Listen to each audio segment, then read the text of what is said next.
தோஷம், குழந்தை பாக்கியம், நோய் நொடிகள் தீர நாகதோஷங்களை மாற்றும் வழிபாட்டு தலமாக கன்னியாகுமரி மாவட்டம் நாகர்கோவிலில் உள்ள அருள்மிகு நாகராஜர் கோவிலில் ஆவணி முதல் ஞாயிற்றுக்கிழமையை முன்னிட்டு இன்று பக்தர்கள் கூட்டம் அலைமோதியது.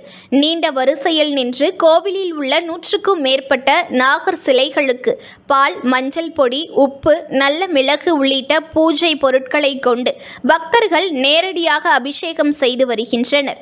இதில் குமரி மாவட்டம் மட்டுமின்றி தமிழகத்தின் பல்வேறு மாவட்டங்கள் மற்றும் கேரளாவிலிருந்தும் பக்தர்கள் திரண்டு உள்ளதால் பாதுகாப்பு பணிகளில் ஏராளமான போலீசார் குவிக்கப்பட்டு உள்ளனர். நாகப்பாம்பு ஐமூலவராக கொண்ட கோவில்தான் கன்னியாகுமரி மாவட்டம் நாகர்கோவிலில் உள்ள அருள்மிகு நாகராஜ கோவில். 2000 ஆண்டுகளுக்கு மேல் பழமை வாய்ந்த கோவிலாக இருந்தாலும் தொழுநோயால் பாதிக்கப்பட்ட களக்காடு மன்னர் இக்கோவிலுக்கு ஆவணி ஞாயிற்றுக்கிழமை வருகை தந்து வழிபாடுகள் செய்த போது அவர் நோயிலிருந்து விடுபட்ட வரலாறு பிரபலமானது. அன்று முதல் இந்த கோவில் ஆவணி ஞாயிற்றுக்கிழமை வழிபாடு என்பது நாகராஜருக்கு உகந்த நாளாக கருதப்படுகிறது. இக்கோவிலின் மூலவர் அமைந்துள்ள இடம் தண்ணீரில்தான் உள்ளது.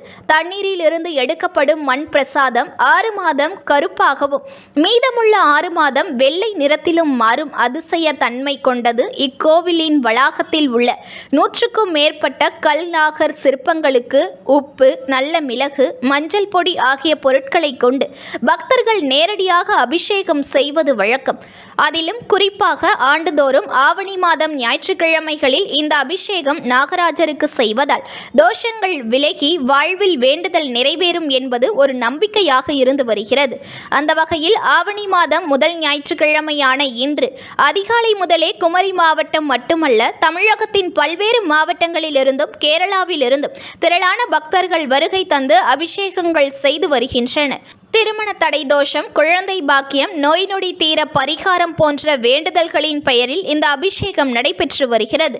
நீண்ட கியூ வரிசையில் நின்று பக்தர்கள் இந்த நாகதோஷ அபிஷேகங்களை செய்து வருகின்றனர்.